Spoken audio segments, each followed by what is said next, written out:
이 새벽에 주님 앞에 나온 사랑하는 모든 성도들 가운데, 여러분의 가정과 자녀들 가운데 주의 은혜와 축복이 충만하시기를 축복합니다. 승리하시기를 바랍니다. 자, 여러분의 가정이 주님만 섬기는 복된 가정 되시기를 간절히 바랍니다. 자, 여기 시편 128편에는 어떤 사람이 복이 있는지 말씀하고 있습니다. 여호와를 경외하며 그의 길을 걷는 자마다 복이 있도다 그랬습니다. 하나님을 경외하는 자가 복이 있다고 그랬어요. 모든 지혜의 근본이 하나님을 경외하는 데서부터 온다고 말씀하고 있습니다. 하나님이 살아계시고 그 하나님이 얼마나 위대하신지 그 하나님을 믿고 신뢰하면서 그 하나님을 경외하는 마음, 거룩하고 또 하나님을 두려워하는 그런 마음을 갖는 사람에게 하나님께서 복을 주신다고 말씀하고, 그런 사람이 복이 있다 이렇게 선언하고 있습니다. 그런 사람에게 어떤 복이 임합니까? 내가 내 손이 수고한 대로 먹을 것이라, 내가 복되고 형통하리로다 그랬습니다. 그게 무슨 복이야? 수고한 대로 먹는 거, 그건 내 노력의 결과지 이렇게 생각할 수 있어요. 그러나 그렇지 않습니다. 우리는 보통 복이라 그러면은 노력은 조금 하고 결과는 많이 얻는 거, 소위 경제 효과라 그러죠. 공부도 안 하고 좋은 점수 얻고, 열심히 노력도 안 하고 사업 잘 되고, 그런 것을 복이라고 생각하기가 쉬워요. 그러나 진정한 의미의 복은 무엇입니까? 내가 열심히 수고한 만큼 그 결과를 얻는 것, 정직한 결과를 얻는 것, 그게 하나님의 축복이에요. 우리가 노력도 안 했는데 좋은 결과를 막 얻게 되면요, 그 다음엔 어떻게 될까요? 그 노력을 안 하게 돼요. 요행만 구하게 돼요. 그게 사람을 망치는 원인이 되는 거예요. 오히려 내가 수고했는데도 불구하고 수고의 결과가 없는 경우가 얼마나 많은지요. 헛수고가 얼마나 많은지요. 노력을 많이 했는데도 불구하고 노력한 만큼 결과가 없어요. 그런 경우가 안타까운 거죠. 그런데 내가 수고하고 애썼어요. 근데 그 수고한 만큼 정직한 결과를 얻게 됐다. 그게 하나님 주시는 놀라운 은혜요, 축복인 것입니다. 요행수를 바라지 마세요. 쓸데없이 복권 사가지고 그것이 복권이 당첨되기를 바라고 그런 걸 기다리는 것보다는 차라리 그 복권 사는 돈 가지고 성실하게 투자하고 내가 노력하는 것이 더 귀한 거예요. 복권에 당첨된 사람들, 그 결과가 행복한 사람 별로 없습니다. 불로소득, 그것 가지고 가정을 망치고 인생을 망치고 불행해지는 경우가 훨씬 더 많습니다. 노력을 안 했는데 많은 결과를 얻게 되면 그것이 그 사람에게 유익하기보다는 그 사람이 오히려 돈의 노예가 되고 정직하고 진실한 삶을 살아가지 않게 되는 경우가 많이 있는 거예요. 그렇기 때문에 차라리 고난이 우리에게 유익일 수가 있고요, 노력도 안 했는데 많은 것 얻게 되는 거, 그게 축복이 아닌 거예요. 학생들이 열심히 공부하고 공부한 만큼 결과를 얻게 될 때, 아, 그렇구나, 열심히 노력하면 하나님께서 그만큼 우리에게 은혜를 주시고 열매를 맺게 해주시는구나, 그걸 믿고 늘 더 성실하게 열심히 일해서 공부해서 진짜 실력을 키워가는 사람, 그게 진짜 축복인 거죠. 내가 열심히 일했더니 그 좋은 결과가 왔다 이거죠. 국가도 그렇습니다. 어떤 국가가 좋은 국가입니까? 성실하게 노력하고 애쓴 사람이 정직한 결과를 얻을 수 있는 그런 나라가 좋은 나라예요. 그런데 노력도 별로 안 했는데 막 좋은 결과가 오고, 노력 안 했는데도 불구하고 엄청난 부가 찾아오고, 그런 것을 꿈꾸지만 그거는 올바른 국가가 아닌 것입니다. 좋은 국가가 아닌 거예요.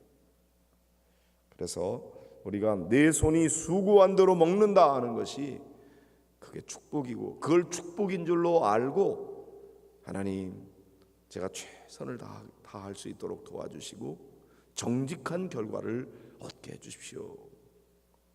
왜냐하면 노력해도 안 되는 경우가 있거든요. 헛수고가 있거든요. 아침에 일찍 일어나고 저녁에 늦게 눕고 그렇게 수고하는데도 불구하고 수고의 떡을 먹음이 헛되다, 그런 얘기가 시편 127편에 있잖아요. 여호와께서 집을 세우지 아니하시면 세우는 자의 수고가 헛되다. 여호와께서 성을 지키지 아니하시면 지키는 자의 수고가 헛되다. 아무리 눈뜨고 지켜보고 있어도 10사람의 보초를 세워놔도 한 사람의 적을 막을 수가 없어요. 하나님이 막아주시면 막히는 거고요, 아무리 내가 지키려고 해도 못 지킵니다. 여러분, 내가 쌓아놓은 돈, 그거 내가 지킬 수 있을 것 같아요? 못 지켜요. 많이 쌓아놓고 내 영혼아 이제는 먹고 마시고 즐거워하자, 창고에 가득히 찼으니까 저게 다 내 거가 되겠지 그러는데, 하나님께서는 뭐라고 그러세요? 이 어리석은 자야, 내가 오늘 밤에 내 영혼을 데려가면 그 모든 것이 누구의 것이 되겠느냐? 여러분, 물질을 지키는 게 중요한 거 아니라 내 생명을 데려가는데, 내 생명의 주인이 누구예요? 그게 하나님이에요. 물질의 주인이 누구예요? 하나님이에요. 그걸 알아야지. 그거 쌓아놓은 것이 다 내 것인 줄 알고 한 푼도 못 쓰고 떠나갈 수가 있는 건데, 밑 빠진 독에 물 붓기잖아요. 많이 쌓아놓은 것 같은데 밑이 빠져버리면요, 다 빠져나가는 거예요. 엉뚱한 데 다 빠져나가요. 하나님이 지켜주셔야 그것을 우리가 누릴 수가 있는 것이죠. 그러므로 많이 쌓아놓지 못했다고 할지라도 하루하루 그날 주님의 은혜 가운데 하나님의 보호하심 속에 우리가 누리면서 살아가고 행복하게 살아갈 수 있는, 그게 축복이에요. 하나님이 지켜주지 않으면요, 아무것도 우리가 누릴 수 있는 게 없어요. 하나님이 집을 지켜주셔야 되고, 하나님이 집을 세워주셔야 되고, 하나님이 성을 지켜주셔야 되고, 그런데 그렇게 안 하면 내가 아침에 일찍 일어나고 밤에 늦게 눕고 남들보다 더 열심히 노력해도 그 수고가 헛되다 이거죠. 헛수고가 된다 이거죠. 그러나 하나님이 지켜주시는 사람은 어때요? 하나님이 지켜주시는 사람은 수고할 만큼 결과를 얻게 되는 거예요. 그게 축복이에요. 할렐루야. 그 다음에요, 내 집 안방에 있는 내 아내는 결실한 포도나무 같으며. 여러분, 아내가, 남편의 눈에 보여지는 아내가 어떻다고요? 결실한 포도나무 같다. 뭐 생각해 보세요. 여름에 그냥 포도나무의 열매가 주렁주렁 맺혔어요.